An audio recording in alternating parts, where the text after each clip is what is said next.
Ako lang to. Hello mga boss, ito na po ang part 2 na inaabangan nyo. Panik tayo ulit ng bundok.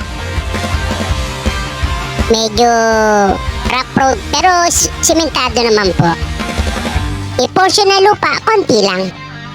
Kayang-kaya ng mga big bike. Sa kalsada, gabi o umaga, big bike ride, walang kaba. Hangin sa mukha, lakas ng makina. Eto, makinis na kalsada, malapit na to. Buhay ay Natatanaw ko na. ko, may kwento ka. Sa bawat biyahe may ala. Eto, ang taas na namin. Meron nga pala ditong entrance fee.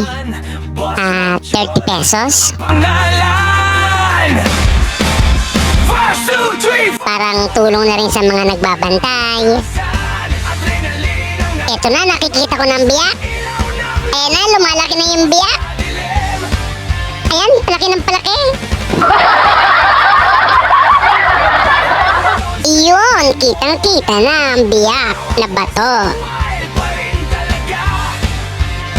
sa bawat red ng makina.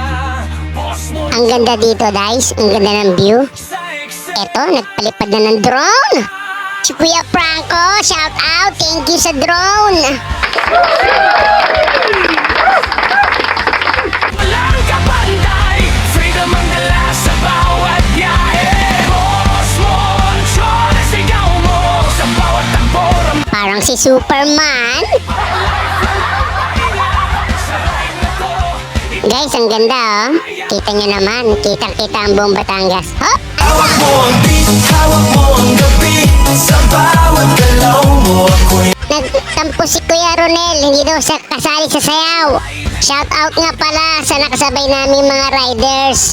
Pasensya na kayo, hindi ko natandaan yung pangalan ng group nyo.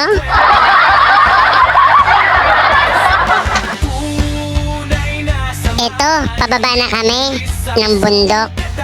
Sabi ng Dabber Cats, nagugutom daw sila ulit. Hahanap kami ng makakainan. Sa bawat ride may inspirasyon. Boss Monchon, ang misyon.